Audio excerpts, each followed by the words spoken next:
Folks, welcome to the Cripescast. I'm your host, Charlie Behrens, and this is the podcast where we talk to people for and or from the Midwest, and we are brought to you by Jolly Good Soda.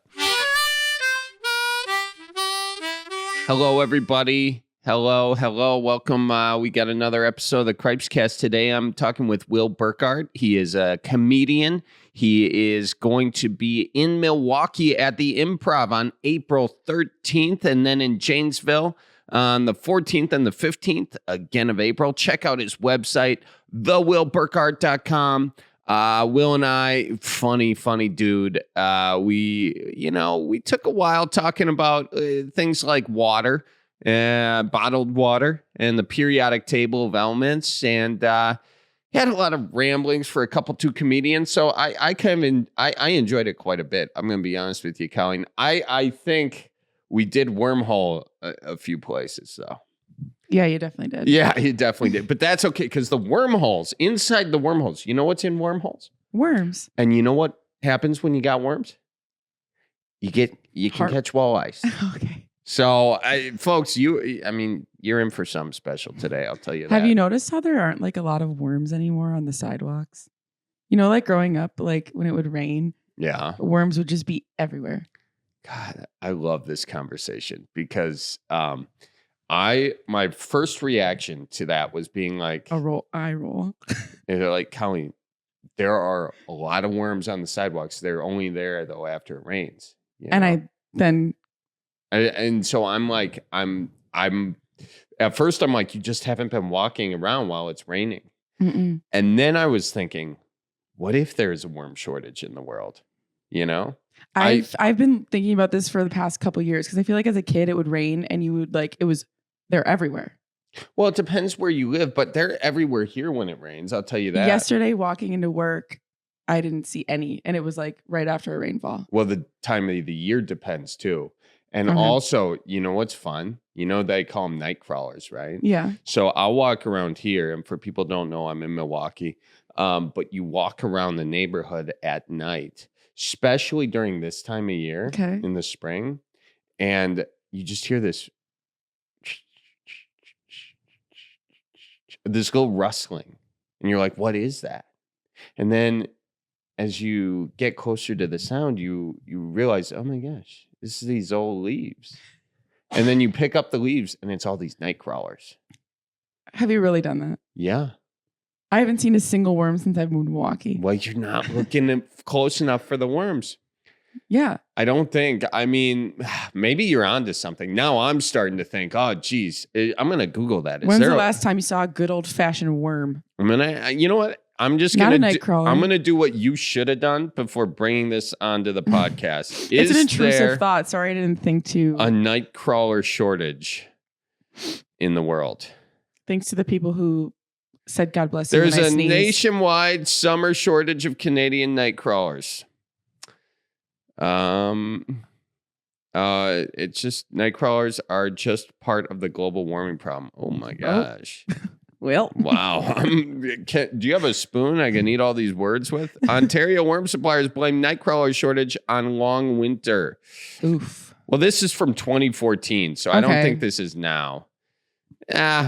Okay. But it's also these are night crawler suppliers, you know? So these are people in the biz, and maybe I'd have to dive down a little further in this because maybe they have like a worm factory, you know, or a worm farm rather. And maybe aren't worm farms like a thing kids? Yeah, my dad has one in the basement.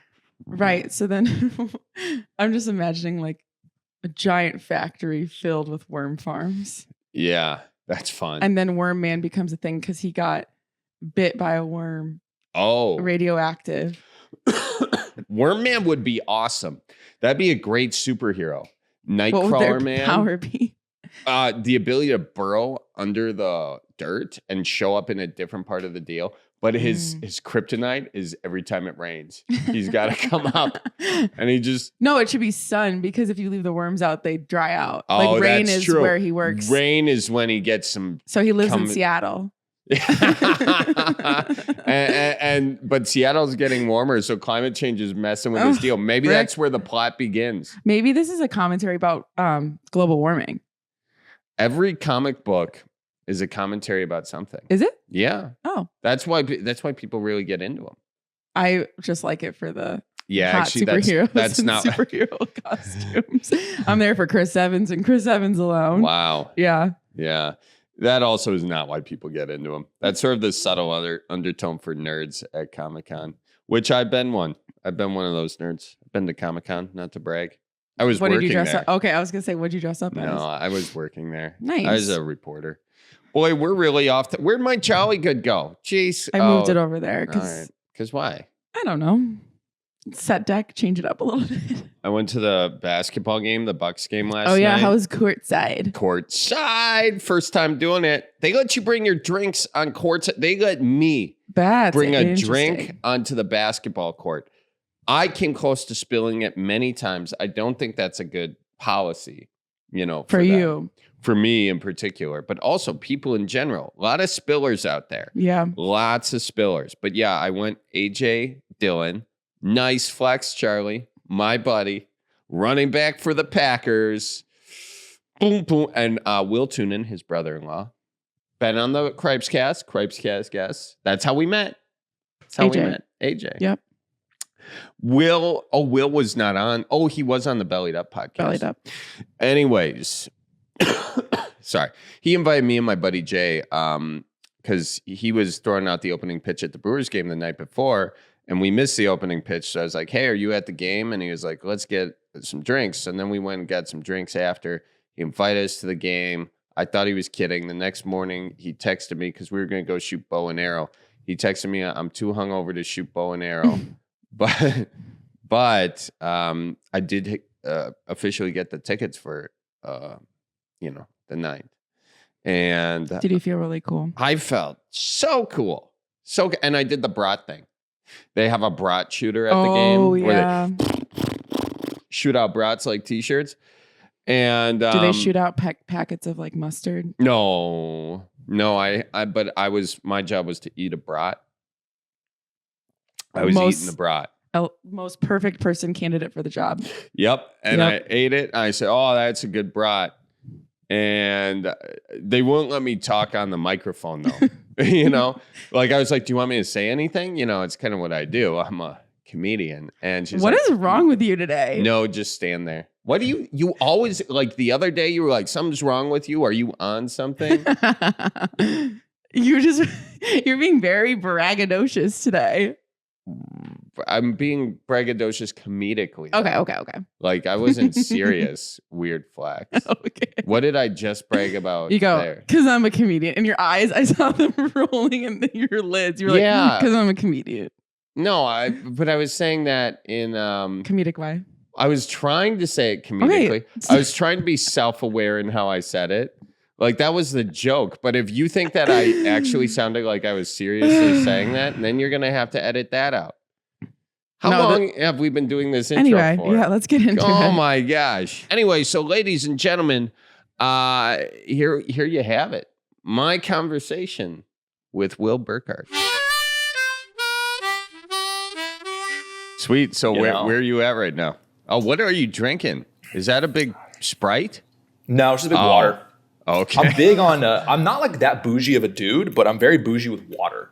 Okay. It's interesting you say that because I literally just thought you were chugging a 2-liter bottle of Sprite. I thought you went from two different people in just a matter of moments for me. Yeah, the bottom half of me is just a disaster. So what kind of water is that? It's a Mountain Valley. It has like a bunch of good stuff in it, like, I don't know, calcium, magnesium. I just for some reason, I'm just big with water. I'm a big hydration guy, and I don't. And so if I see like a Whole Foods, I'll grab like a fancy water. Yeah, treat yourself to some can you tell the difference when you have a little calcium in your water? The calcium really comes through. Does it? No, I don't know. No, front of the palate. It's all placebo, and it works. They win. They get me. I don't care about placebo. Placebo's I don't care if I think it works and it makes me feel better, then cool. I don't care if it actually works as long as I feel like it works. Who cares? All advertising companies are banking on this.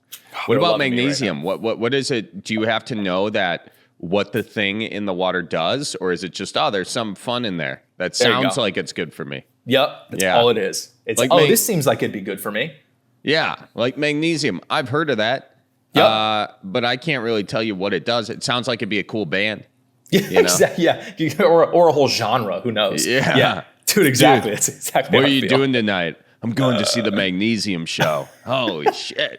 You must Who's be opening? hardcore. Yeah. Who's opening? Who's It's, opening? Phosphate, I think, is opening. Phosphate. Yeah.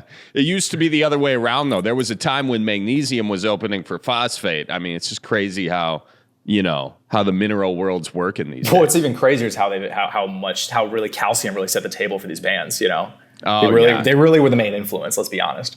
Yeah, and I mean, it's unfortunate what people started saying about fluoride. I thought they were a killer band, but then people just started hating on them like Nickelback, and then all of a sudden fluoride was like lame overnight. Yep. And I'm also wondering if we could do this for the whole podcast. Probably. If we could just name the periodic table of elements in band form for literally an hour. Unfortunately, I pulled fluoride from the depths of my chemistry, the echoey basement of my chemistry brain. And so I think I may be out soon. It's very impressive. I was about to say something that starts with B. And I wanted to say Borat, and I know that's wrong. Wow. Yeah, that sounds like Borat, like my wife. Yeah. Well, that's what I'm thinking of. I think I'm now not naming elements. I'm naming movie characters. Movie characters from the 2000s. That's fine. Yeah. Yeah. Same thing. It's probably what I was doing when I was supposed to be studying chemistry. That's probably why it's in there. Right. And you were just looking at Borat videos on YouTube instead. Dude, Yeah. I never even took chemistry. I have a whole graduated high school, got a bachelor's degree in college, never took chemistry once. And I'm so thankful that I didn't. Because it was like every time like kids took chemistry, they were like miserable. And everyone was like, this is the hardest class I've ever taken. And in my head, I was like, hey, what if I just never did that? And I just didn't do it. And everything was worked out just fine. That's crazy. I say that's crazy, but now that I think of it, I don't know if I took calculus or not. And I'm pretty sure I didn't. You didn't? I definitely didn't. No, I got like, there was a class, dude. The senior year of high school, I took a class called math analysis. It was like the pre-calc book, like the first half. That's the furthest I got with my math career. It was like before it started to get really hard, it was for like kind of like the dumber math kids, for like the like around kids, It was just like, hey, you can't even get to the pre part. You're like pre-calc basically. So it makes sense why I'm a comedian, Yeah, me as well. But I do think it's different though that you didn't take chemistry. I don't think there was any getting around chemistry where I came from. That's what I thought too. That's what I thought too. I think that was like the assumption is like you could, like I took geology instead and like no one cared. Really? And I was like, how did they let me get away with that?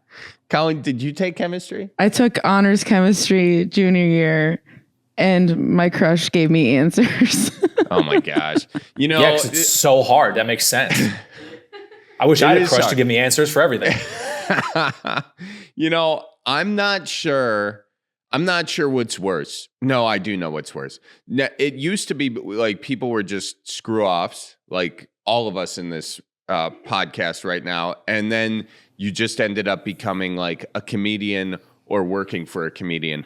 But now you can be a screw off and you just use Chat GPT. Is that it? Chat. What comes first, the P or the T? Do you know? I have no idea what you're even talking about. Chat GPT? No idea. You haven't heard that yet? No. Oh, man. Is it? Did you learn about it in chemistry? No, I didn't learn anything in chemistry aside for fluoride, which I think I learned in the news. No, it's the little chatbot AI thing that you like type stuff in. Like you say, write me a science paper on the elements of the table, and it'll write you a full-on paper.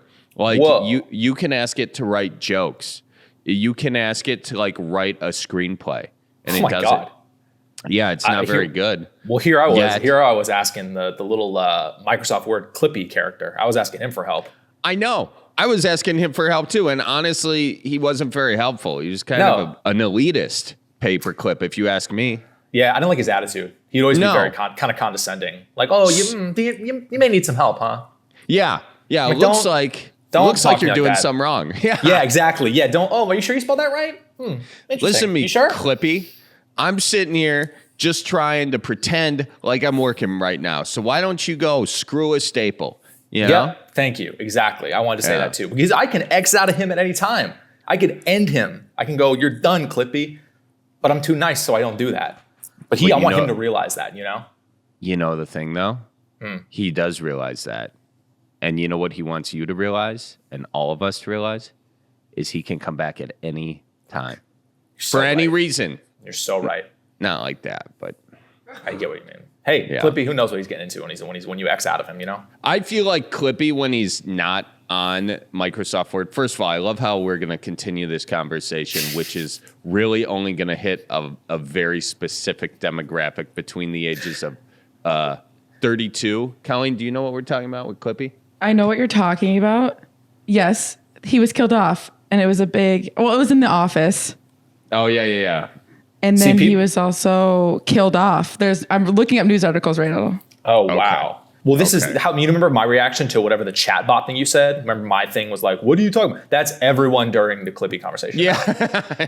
Yeah, that is because everyone's just sitting there like, man, these guys are old. You know, how I old know, are but you? like we're not that old, dude. I'm only 54, you know? You're It's not even 54. that. Yeah, I'm 48. So, you know. No, There you have it. I'm 29. 29, Nice. dude. What about I'm you? 35. Okay. 35. Yeah. Well, you look great for 35. Thanks, man. It's the lights, and I'm trying to moisturize more. Good. Moisturizing lights. That's all Yeah. we need to know. Yeah, I didn't realize how important moisturizer was until later on in my life. And so Yeah. if I can give you any advice as a 29-year-old, it's a little moisture goes along. Well, you know what? I'm talking to the water guy right now. So Yeah, dude. I got magnesium, calcium, and borat inside of me, okay? I got it. it's seeping out. You don't need Yeah, to put man. anything on that. See how big this thing is? Yeah, that is Huge. that is a big old water bottle, dude. Wait, can I got- swear? Dude, can I Look- swear? By the way, I don't know how Sure. like family friendly this show is. It's fine. If it's Okay. really bad, we'll end it up. Excuse me while I take a big drink of water Dude, in my no. reusable water bottle, not to Okay. one up you. Yeah, I don't need this. You know. All right, I don't need this. You know, glass actually takes a lot of carbon to make. It takes Don't it's name a big more elements. that is an element. It's a big Yeah. carbon footprint. All right. Okay. So, All right. I like to step lighter with my I have more of a phosphorus footprint. I'll tell you that. Bro, I'll leave this room if we keep doing elements. All right. Sorry. You gave me a warning. All right. Hey. So where are you from? I grew up in like the Bay Area. Like, it's so funny to say like. No, literally, that's where I grew up. I grew up in the Bay Area, so like near Oakland and Berkeley. It's like San Francisco, if we want to zoom out even more. Yeah. And then, so I'm like a West Coast guy. Funny enough, since this is all a very Midwestern-driven show, from what I've been told, I was actually born in Peoria, Wait. Illinois. Time out. You were born in Peoria, but did you say from what I've been told that was like a low key stabbed me as you could There's have no left stab. that out. You could There's have no left stab. it out. I know, but you could have left it out and just pretended Okay. like you listen to the podcast every week. You could have Right, just you're left right. out that You're right. clause. You're right. Here, like, I cut that out, and now this is the part. Now this is the podcast, right? This is Yeah. now we start now. Okay, and I cool. go and ready. So Yep. say action. Just say action. And action. Say it loud. Say it like you're Okay, a director. sorry. I don't like how you did that. Action. So, obviously I'm a big fan of the podcast, and Dude. it's like I'm kind of like fanning out right now since I listen Thanks, every man. week. But, Dude, and thank so you I'm so s- much. I appreciate No, it's that. it's just you guys are doing such good things. Yeah. Especially for how much we talk about elements. It's just such an honor to be here. And so yeah, I definitely have a lot of ties to the Midwest though, and I was looking forward to like at least touching base on that because like, oh, we have some common ground because I was like born in Illinois and I also went to college in Chicago. So I've literally split time between like California and the Midwest in like my whole life basically. That's great. So where in Illinois? Did you say Peoria? Peoria. I lived there from when I was an infant to when I was 3. So not a lot of memories there. Heard it No. not that great of a place. I think there's some great people. From what I've from neighbors I've been told about, there were awesome people, but it seems like I'm pretty grateful to have grown up where I did compared to there. With again, no offense to the area, I love the people there, but okay, you know what I'm saying. I know what you're saying. You did good. You covered up some of your tracks. Pretty good there. It's still snowing out, so they won't tell by the morning what you really thought. Do you know the greatest comedian to come out of Peoria, Illinois? Pryor. Yeah. I just wanted to make sure you knew. Look at me trying to school you on facts from my experience doing one show in Peoria. That's like the one thing I know, honestly. I think Cosby, not to get all dicey right now, but I know he's like he has some Peoria ties as well. I could be making that up, which is so not worth it to have made it up. No. That's like going out of your way to tell me that you've been told about my podcast. Dude, that got edited out, man. Oh yeah, I forgot. Yeah. Jesus. We'll edit this out again too. Sorry. Right. I have I'm a very small man inside. Okay, good. Thanks for telling me. There could be other remnants of that come throughout this podcast. But so anyway, you're in Peoria till the age of 3, and then you bounce back to California. So I was in California for my whole life, basically, from like all school, like 3 through 18, and then I wanted to go to film school. So it was either LA, Chicago, or New York. New York was like kind of scary. It's so far away, and it was just so intimidating. And I couldn't get into like the NYU because it didn't take chemistry.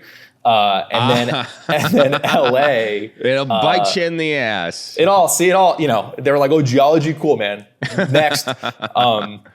In LA, I couldn't get into like the really good schools there. I got into like some state schools in LA, but I was like, I don't want to go to like a crappy school. And then my sister actually lived in Chicago at the time, so I'd been there a few times, and then I got into DePaul, which is a pretty good school.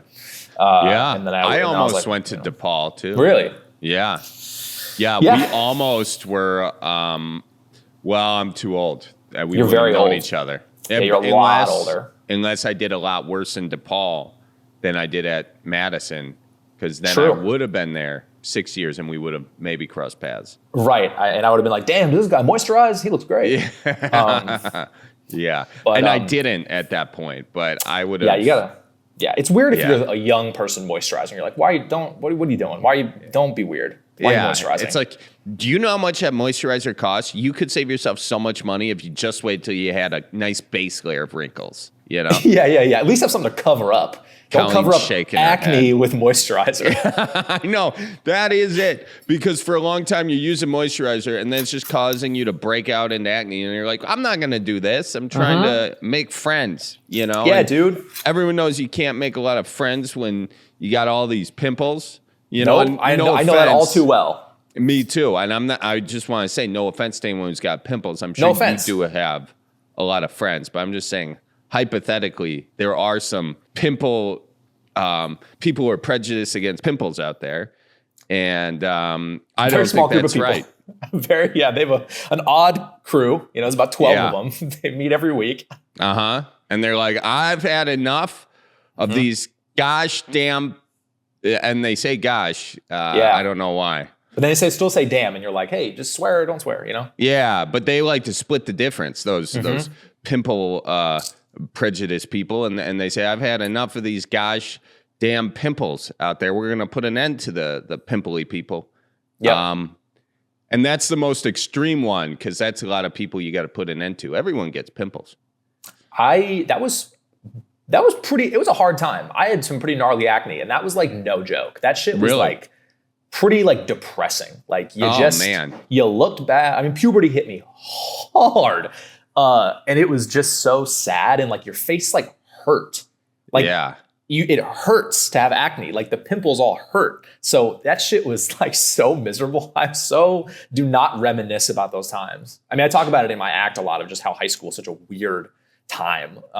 Just learning so many things we don't need, being so horny the whole time, and just like looking so ugly. It's like, what a weird time. Terrible combo. Yeah. It's really horrible. I used to get pimples inside my nose. Dude, it's the worst. That's insane. Those hurt so bad, and my nose is already big. And then when I get those, it swells up even more, and it turns like it gets a red spot on it.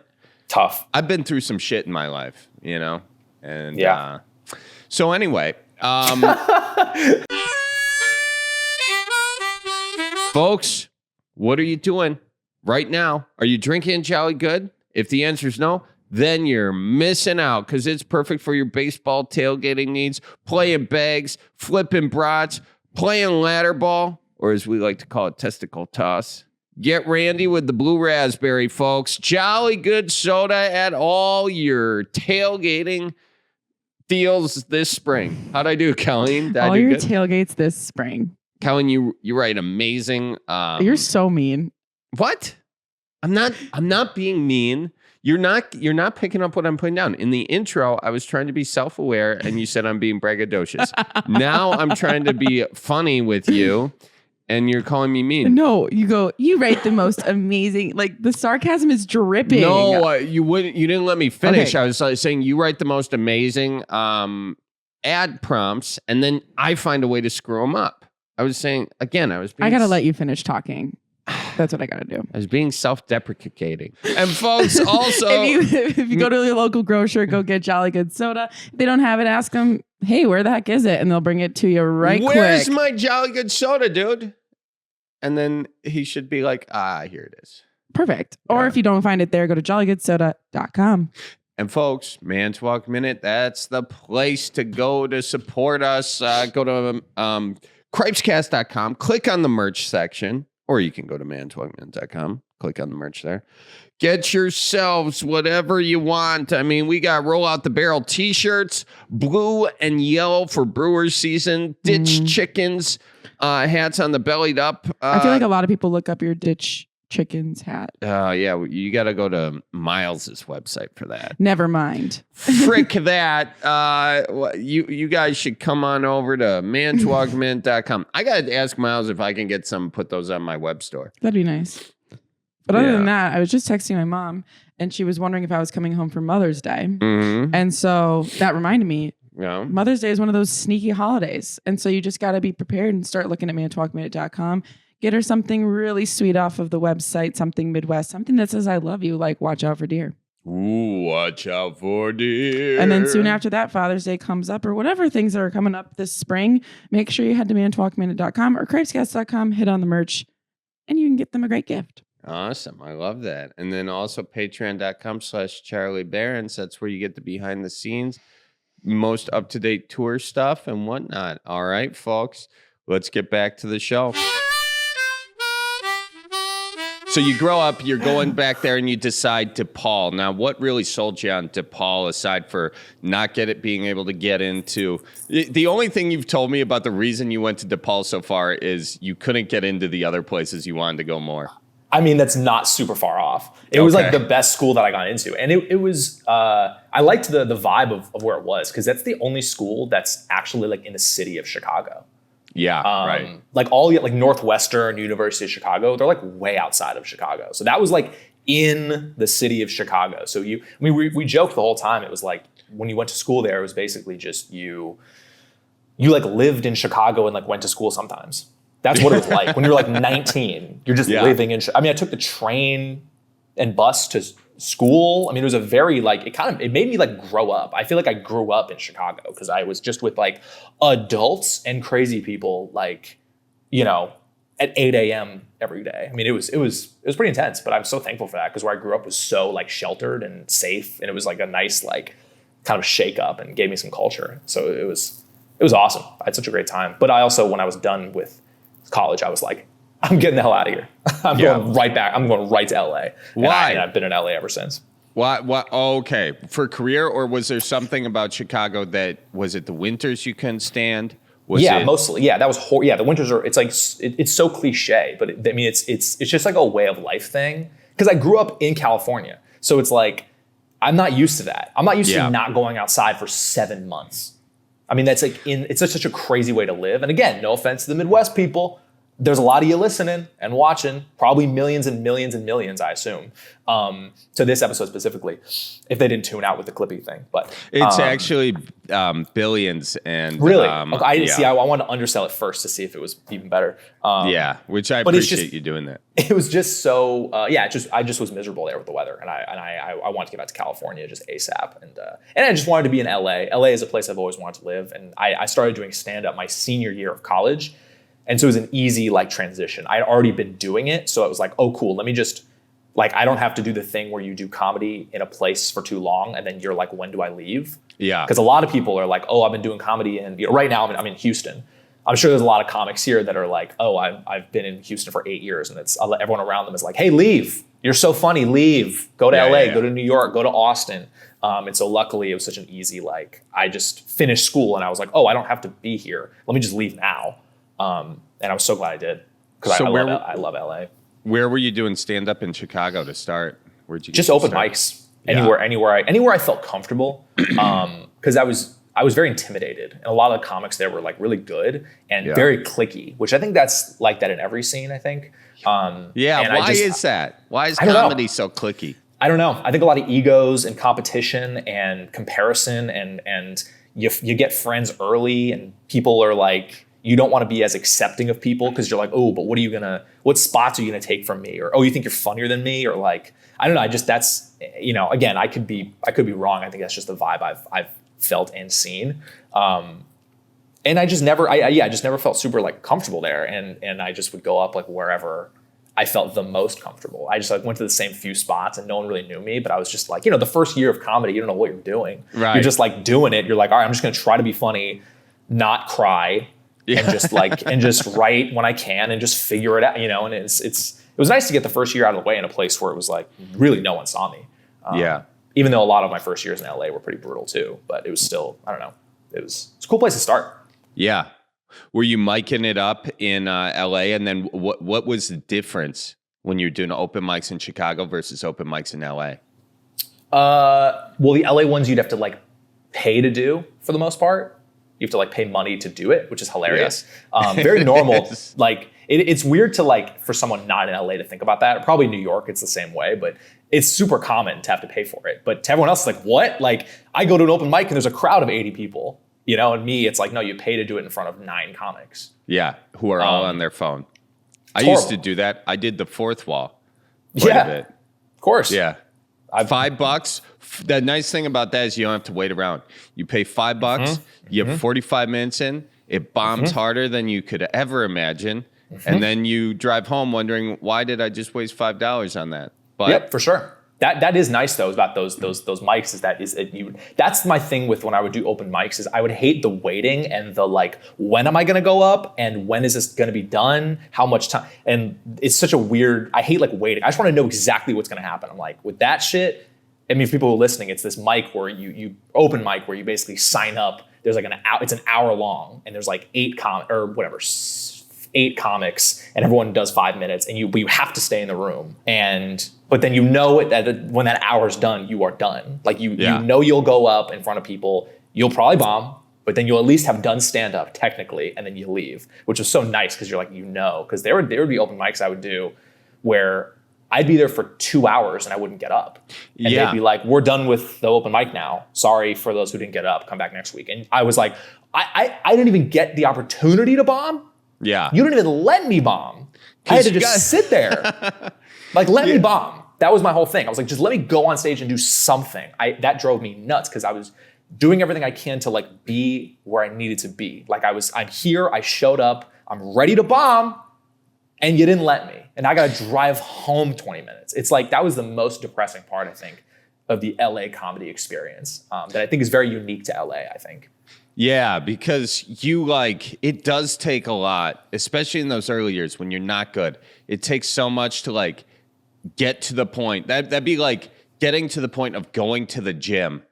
And then they're like, yeah, sorry, you can't work out today. It's like, but I'm wearing my dumb shorts with the paint stains on them, like you're not gonna. Can I just get on the Can I just get on the little elliptical just for? And but not only that, but you were waiting. You were sitting next to the elliptical, watching the other people work out, And some of them are crushing it. Some of them are so good at working out. Yeah. And some of them are really bad. And you're like, ooh, I can't wait for my opportunity to go work out. And after 2 hours, they're like, gym closed. Yeah, you're like looking up at their little heart, rate monitor, and it's like, come on, dude.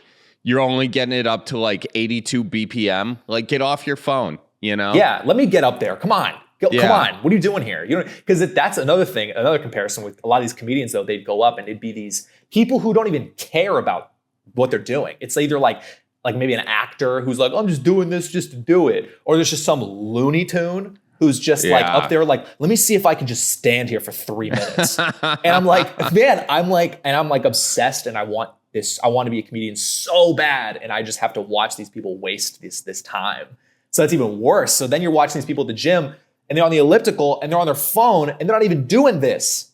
No. They're watching Chopped on their iPad, and you're like, get off the fucking elliptical, man. Yeah. Let me get on. I'm gonna be like, you know what I mean? Yeah, exactly. Right. I mean, and they're just like giving it enough motion, for it to not stop and say, "Are you still there?" Dude, 100%. Netflix and the machine are asking the same questions. Yeah. Yeah. Oh man, do you have a worst bomb story? I have whenever I think about that or get asked that question, there's two things that come to mind, and they're not these big long stories. It was more just two kind of moments. One of them is actually a joke in my act, so I don't want to give away the whole thing. But essentially, I opened for like a band. So again, it's an entire group of people who are expecting music. Mm-hmm. And I go up and I'm like, hey, I'm gonna do stand up, and there's a woman in the audience, and this is a part of the joke, but it's a real thing. She was in the front row and she looked at me and said, oh no. And then I just had to do stand up. I mean, it was like, I couldn't believe the lack of like comfort. She was like, oh, I can't believe you're going to do this right now. So that's one. And then there was another one where I was again, kind of opening, which is oftentimes the hardest spots in comedy, is there was a burlesque show. Ooh. And there's a show I actually still do to this day in Long Beach, California, called Harvell's, and they do comedy and burlesque. And it seems on paper like that seems weird, that seems like a mess, but it's actually really fun, and people are like there for kind of the whole experience, and it's really fun. That's cool. And so I think for whatever reason, I think I got asked to do just like a burlesque portion, but they wanted a comedian to open the show. So this wasn't an audience who was like, hey, yeah, comedy and burlesque. This was we want boobies, asses. Like, this is what we come here for. And now I'm up there doing stand-up. Are you showing a little teat yourself? No, I mean, just what I normally would show. Just the normal amount, which is a lot. But it was, dude, it was so bad that it was like the type of shit where people in the audience were like, be funny. Like just bombing, like no sense of like, we should we give this kid a chance. I mean, it was like, they were like, no, we don't want any part of you. And I remember I got off stage, and the girl I was dating at the time was there, and she tried to give me a hug, and I rejected her hug. Oh no. Because I didn't want the people in the audience to see that she was consoling you. Consoling me after they just ruined me. Like, I couldn't let them see me, as they already saw me be so vulnerable. I couldn't let them see me it was so hard. Like, I think it was the only time I ever rejected a hug in my whole life. I mean, I was like, no, and I left, and I got into a fight with her after. I mean, it was, dude, just a disastrous night. Was that the night that was at the beginning of the end? Probably. Yeah. Probably. In retrospect. Never deny a hug. Never deny a hug. Hey, Yeah, she was putting herself out there, because keep in mind, she watched you do that bomb too. Hugging a bomb is not something you want to do. It's horrible. I think about that now with my girlfriend now, who I love very much. I've been with for a while, and I'm like, wow, for her sake, I'm so glad that I'm not horrible at comedy. Because imagine dating someone who's so bad at comedy, and you currently are dating somebody that's so bad. Oh yeah. No. Sorry. I'm saying I think it from my girlfriend now, her perspective. Yeah. I'm so glad that I'm not horrible, because you know what I mean. It's she would have to support me. Yeah. She'd have to be like, yeah, go get them. And then I go up there, I'm like, hey, pasta, huh? And they're like, what? And then she's got to be like, no, get them next time. I'm like, that must be such a weird Yeah. trip. I'm not saying, but You probably want to have something else going in your favor, that probably, something. yeah. So when you did bomb that real bad that time, did you if I were ever in that situation, when I have been in that situation, I've usually just switched to crowd work and thrown everything out. Yeah. And that usually, it either goes much worse or much better at that point. Yeah. They've either rejected you so bad, or you just, like the person who said that, I just like interview them or sit down and interview them. Yep. And I think that's what I would do as a comedian now if that would happen. But I think I was still fairly new, that I didn't have that tool at my disposal. I wasn't like, let me get out of this. I was like, nah, like, keep doing jokes. You'll get them eventually. Yeah. Now, Crowdwork's how you've built like a big portion of your following on the deal, isn't it? On socials. Yeah.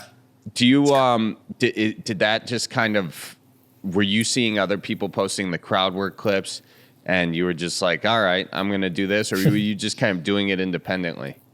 That's such a good question. I've never like super thought about it. Like, I think I started posting content. I mean, again, and this is not any sort of like bragging or like, oh, I'm so innovative, but I was doing it pretty early, like early, like COVID, like I've been putting out content for like those clips for a while. And I think eventually I just ran out of like old jokes to post, or old like moments to post, like riffing moments. And then I don't know what happened. I think when stand-up came back, then I started just casually, because I never was like a crowd work guy. Right. And I just casually started to kind of do it a little bit, and just, I don't even know what the thought process was. I don't even have this big grand scheme of like, I'm gonna start doing crowd work because I'm gonna get really good at it so I can post this content. It's like I just started doing it just to do it. And then all of a sudden I started getting more comfortable at it and getting better at it. And then I just started like really leaning into it and doing these various clubs that I was comfortable at. And I would try to do crowd work almost every time. And then I would start to get these clips out of it. And then a few of them like went kind of viral. And then I just kept like doing it to where now it's such a part of like my identity now, which I'm still not like, I don't really consider myself like a big crowd work guy. Like, I love doing it. And I think it's a very important part of a stand-up show for me.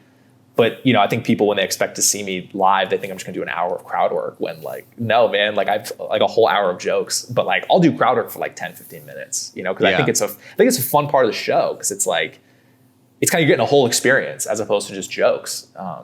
So it was a very long-winded answer to that question, but there really wasn't like this big grand scheme. It was like, oh, let me just start messing around with crowd work. And then I started really liking it, and people gravitated to whatever I was doing. Yeah. How do you like to do your crowd work? Do you like to start off the show with crowd work? Do you have like a section, a nice safe section where you're like killer bit, you sandwich the crowd work in between?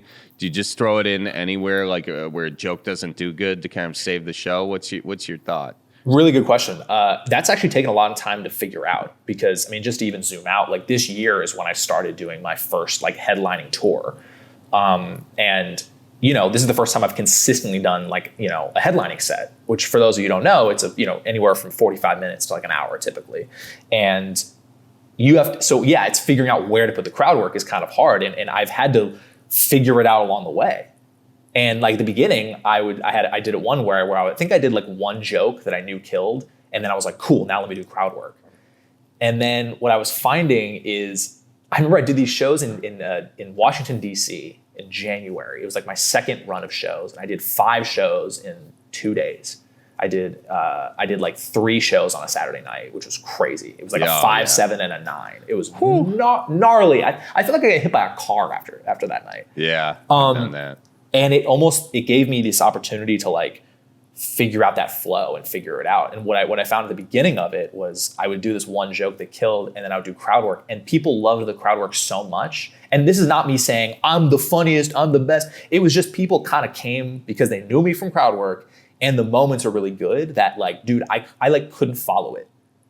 I like couldn't follow myself doing crowd work. I would go and then I would start doing jokes again, and people would be like, wait, what is this? The other stuff you were improvising was way funnier. And I'm like, no, these jokes are good, I promise. And it was this weird thing where I I couldn't figure it out. And then by the end of that weekend, I found a good system that I still kind of do to this day, where I've been doing kind of like, I don't know if this is giving away too much about the show, but I think I like to do kind of like 10 minutes or so up top. And then kind of, it's almost like training people that like, hey, there are going to be jokes. Yeah. And then like, let's do some crowd work. Let's mess around. Let me meet the people. And then, all right, let's get back to like the story. Let's get back to like what this whole thing is about, basically, and then bring it home. So that's where I'm at right now. That could all change, but that's, I don't know. I don't know how you've done it in the past, but that's kind of how my I've done it. I started off. I do like to go into the audience sometimes, like just walk physically through the into audience. them. Yeah, I don't know why. You know what? Why I think it was.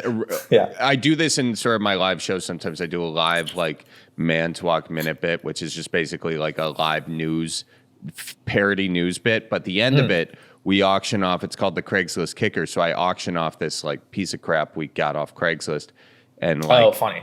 And sort of the proceeds go to like some organization or something. So it's like I get out into the audience to kind of, I just feel like it's easier to connect with them. I was going out to show them like the thing, and I just realized I had more fun when I was out there and I could see people better. Because also I didn't like, sometimes I'd forget my glasses and it's hard to like see as sharp without it. So it's tough to see people's reactions. So I think that's why I started going out. But I don't know. I kind of like it. I mean, would you ever go out into the crowd and do it? Or does that just seem super... It's also hard to get filmed for that, for your stand-up clips. Very true, very true. Which You'd have is to have someone another like, you have to have someone handheld, like walking with you. Yeah, so that's probably a no-go, because, I mean, why are we doing crowd work if not for the clips on the internet? God, I hate that that's the mindset. You're so right. But like, I'm honestly, for my own sanity, I try to not think of it like that. I try to think like, no, this is just a part of the show. This is like the experience of what the show is. And if I get some clips out of it, cool. But like, I want this to be for the show, not to be this smarmy artist guy, but I'll go crazy if it's like, oh, I didn't get enough clips this weekend. I'm like, oh, Jesus. I couldn't imagine going into the crowd, though. I couldn't imagine doing that. No, there's no. I think maybe I'm just too nervous about people. I don't know. I don't know these people. Like, what are they going to? Who knows what they're going to do to me? I almost like it because they, I don't know. Gets weird quick, though, honestly. I did it one time. The biggest show I ever did, I did it, and I walked out, and I was like, very, very far away from the stage when it was kind of like, it was time to end the crowd work. And I still had a long walk back. But anyway, you figure that out. It's nice to have a real awkward moment in that scenario. But, you know, it does make sense that these crowd work things are like what so many comedians are doing, because, yeah, you don't want to burn the jokes you have, because those are supposed to be for your special. And that's kind of brings me to sort of my next thing. It's just hard being, I think, like a comedian, a straight up stand-up comic, or like a musician. I think it's hard because you have to not only be a great comic, you can't only be a great musician, but then you need to do the thing to get the following to sell the tickets, which is either doing crowd work clips or doing like some sort of TikTok song that's gonna take off, explode the following. So you kind of have to play these two games. Is that sort of a source of frustration for you, or do you just kind of accept that as the biz? I think, you accept it. I think you have to accept it. I think there's always going to be frustrations, and I think a lot of it seems like sometimes like unfair, and we are kind of, forgive the term, but like slaves to the algorithm. It's kind of like you have to just, hopefully hopefully the algorithm will like this clip. Hopefully I use the right hashtag order or the amount for, like, that part of it's very frustrating to me. Like, I wish just the quality would rise to the top instead of like, ooh, this quick word got the algorithm to like it, and now that clip's going to do well, when like I have so many clips that I love that never really took off because they just never fit what the algorithm wanted. So that's very frustrating. But again, that's just like it brings me comfort because everyone's dealing with that. Yeah. It's like there's no perfect formula. Unless you're Matt Rife, there's no formula for stand-up that's like, oh, this is exactly what it is, you know, or the guy, you know, or my friend, my kind of best buddy who I've opened for a lot, Michael Blaustein. There's another guy, his clips will do millions and millions of views. And I'm like, I don't even know him. There's like two guys that I feel like have taken all the views from everyone to now I'm like, hey, sometimes I'll get some views. That's nice. But it's such an interesting game to try to figure out. And I think it's very fun. Yeah. But it's also very frustrating, though. Yeah, that really is the deal. It is fun because it's like it's a new game. And I mean, I'm not very good at it, yet. But like, we have a big following, though. Yeah, I know. But that's the thing. There's always someone with a bigger following. I know. Isn't that horrible? Yeah, because whatever it is, you're like, well, I'm not there yet. And there's always somewhere there. There's always going to be another mountain. We're always going to want to make it move, but it's not about what's waiting on the other side. It is the climb. So beautifully said. I can't wait to read your book. No, it's going to be your next good. book. Yeah, in my next book. Exactly. Yeah, I wrote that long before Miley Cyrus did. She actually plagiarized it. Damn. That quote there. Yeah. So, it's okay. I'm over it. I am. Yeah. But do you feel, by the way, you're coming to the Milwaukee Improv. Yes. And have you played the Midwest a bunch before? Not a bunch. I'm going to be there a lot in the summer. Okay. In the spring. The Milwaukee is going to be, I'm really excited about that one. April 13th, 8:00. It's one of the best clubs I've done. I did like an opening weekend there once and I had such a great time. It's like such like a brand new club. The people who run it are awesome. Yeah. It's an awesome room. So I'm very excited about that. And then I'm doing a whole string of like Chicago dates too. But yeah, the Milwaukee one I'm really pushing because that's just, I love the area and I love the people and I just love the club. So when you were in Milwaukee before, who were you opening for? Brent Morin. Okay, cool. I don't know if you know who that is. Good buddy.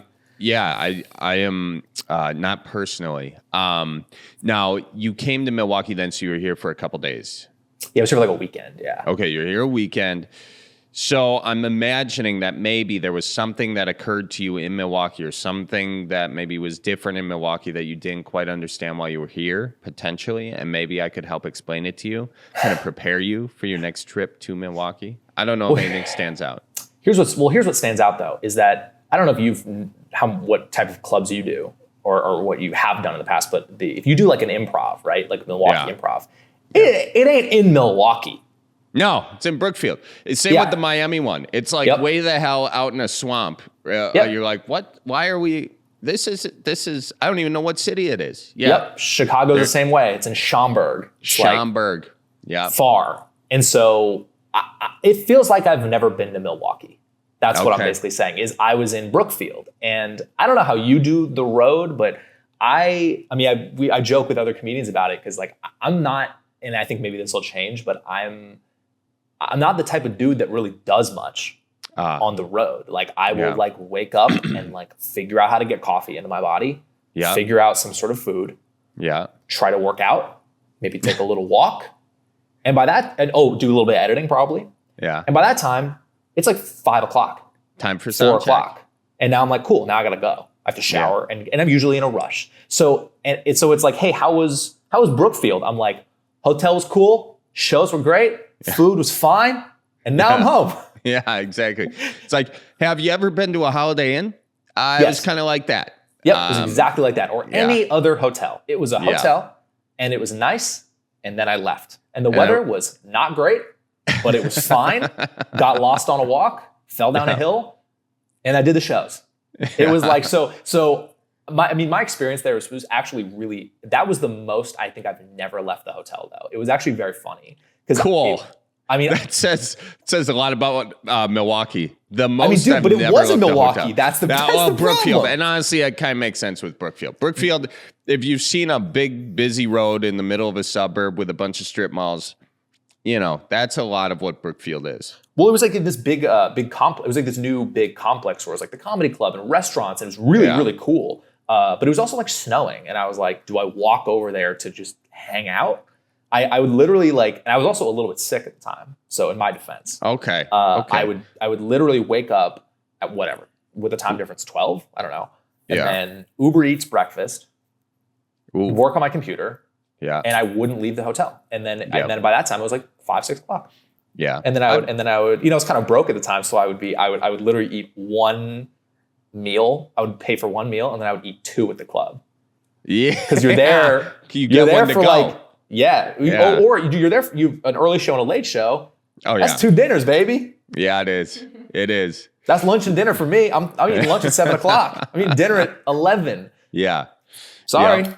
So that was my experience there. So it's, again, couldn't tell you what it was like. I'm excited to go back, but Are you gonna do the same? Are you gonna stay downtown Milwaukee this time, or are you? I don't think so. I think I'm just gonna stay at probably the same hotel I stayed at, which is, it's so close to the club. I don't think I would stay so far away. Yeah.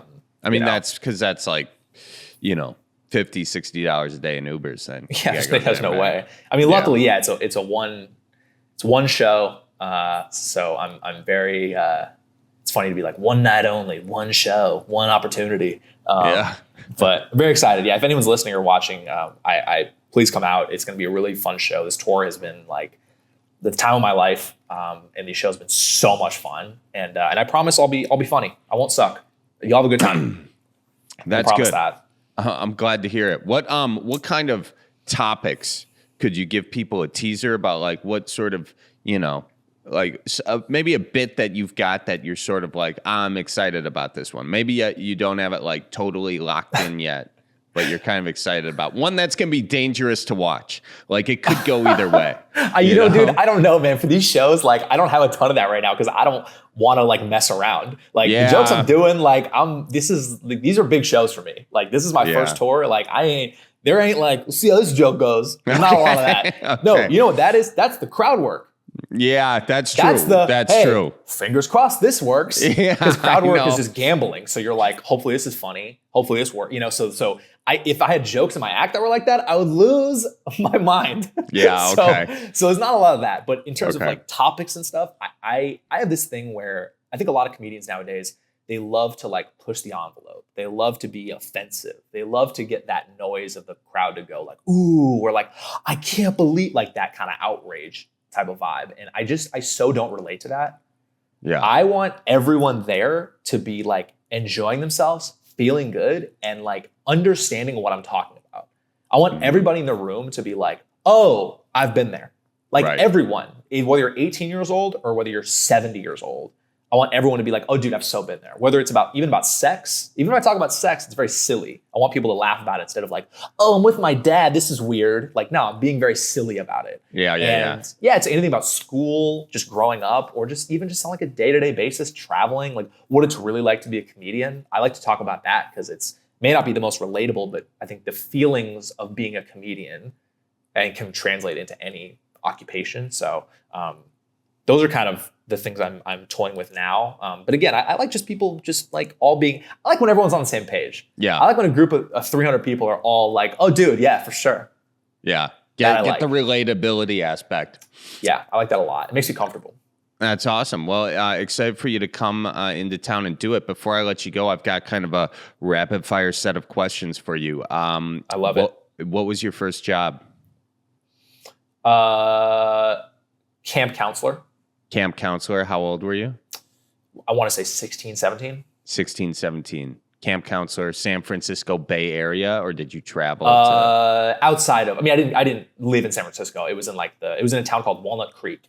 Okay. Oh, so that's where the camp was, in Walnut Creek. Yep. And I also worked at the same time I worked at a movie theater in Walnut Creek as well, where I cleaned and swept for 8 hours. You cleaned and swept? What's the 8 hours. It's a long time to be cleaning and sweeping.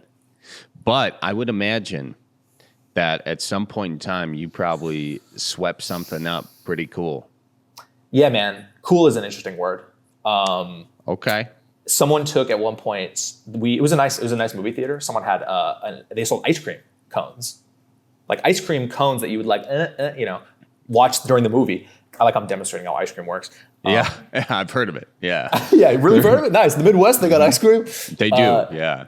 So when someone was done with the ice cream, they, instead of throwing it out, they proceeded to smash it on the ground, ice cream side down. No way. Yep. Like it was like a baseball stadium. And then I had to clean that up. I'm glad you brought that up. Not to completely dismiss and ignore the trauma of you picking up a... Thank you. I feel seen. Upside down ice cream cone. But yeah. How is it, like, imagine if... when is it appropriate to just leave all your shit in the middle of the stadium? And is it appropriate to take it? Like, are there just two types of people who do that? The type of people who bring their stuff and put in the garbage, and the type of people who are just like taking all the peanuts in the shells, and just dropping peanuts or spitting like seeds the whole game. Yeah, dude. I think you know what it is? I think there's two types of people. I think it's people who do that and people who have worked at a movie theater or a stadium and have had to clean up after these little piggies that just throw their garbage because they think these little magical fairies, AKA your boy, are going to go clean it up.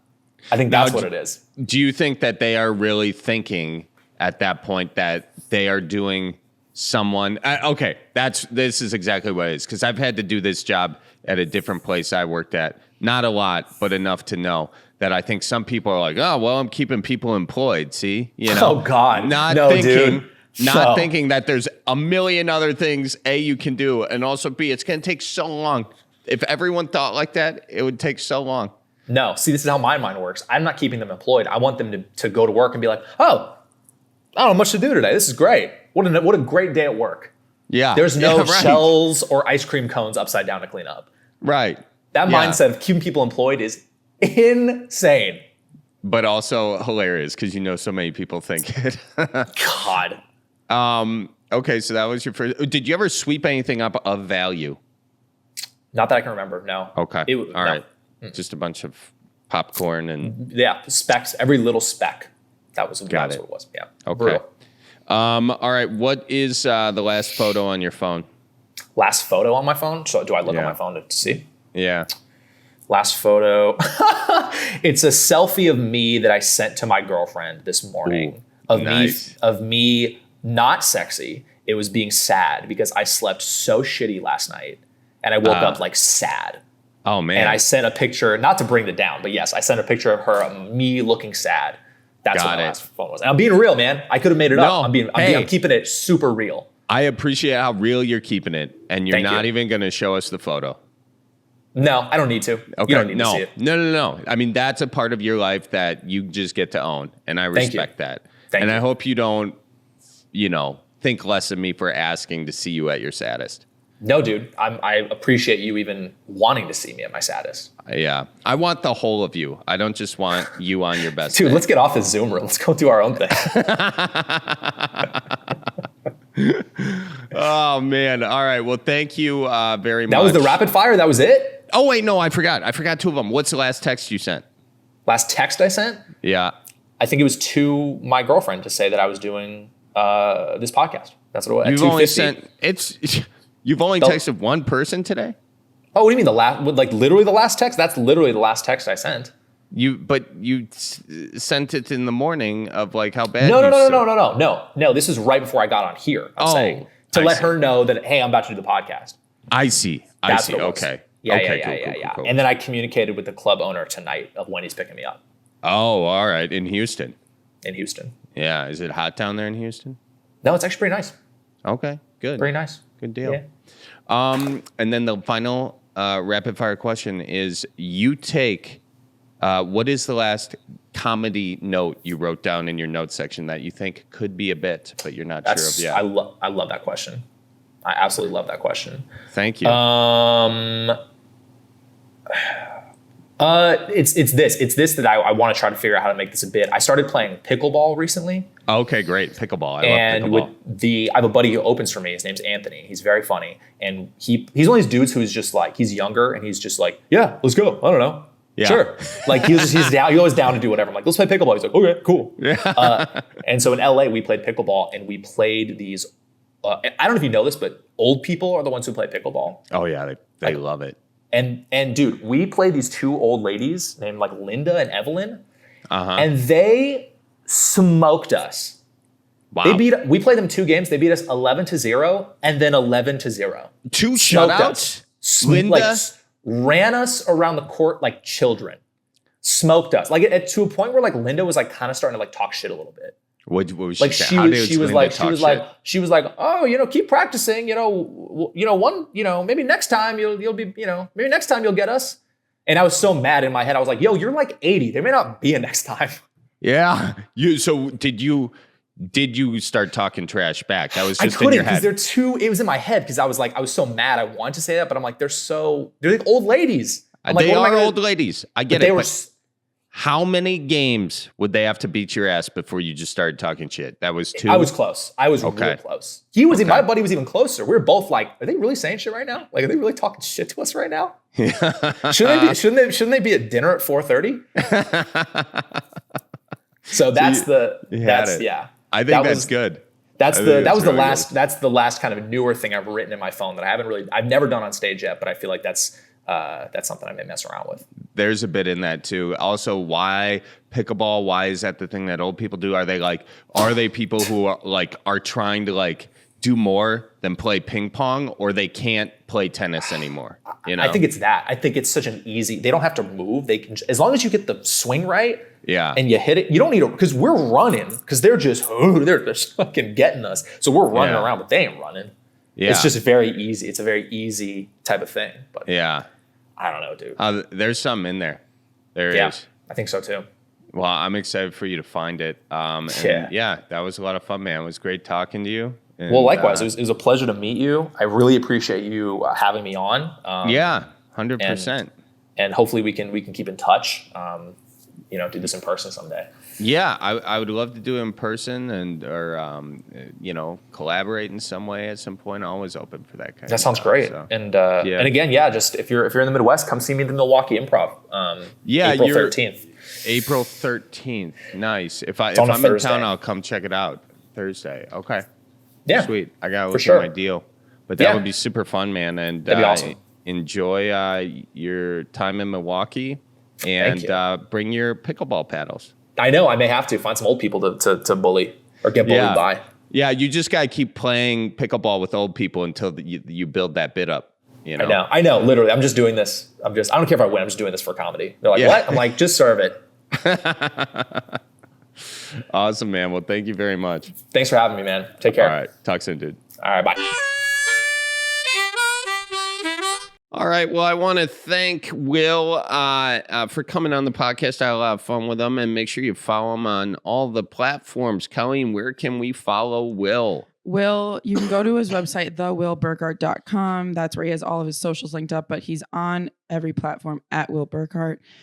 Check out the shows he's got coming up. He has Wisconsin this weekend, but there's some other Midwest shows in the near future. Follow us on all platforms at Cripescast and at Charlie Barons and Man Fuck Minute. And at Colleen Murr. I actually changed it. What is it now? Colleen Maraca. My mom goes, nobody's going to know who you are if you're Colleen Murr. That's true. Your mom's smart. Janet. Shout out, Janet. Shout out, Janet. But yeah, so you can if you want. I don't really care, but make sure you follow us. Cares. I wasn't following her. It was an issue.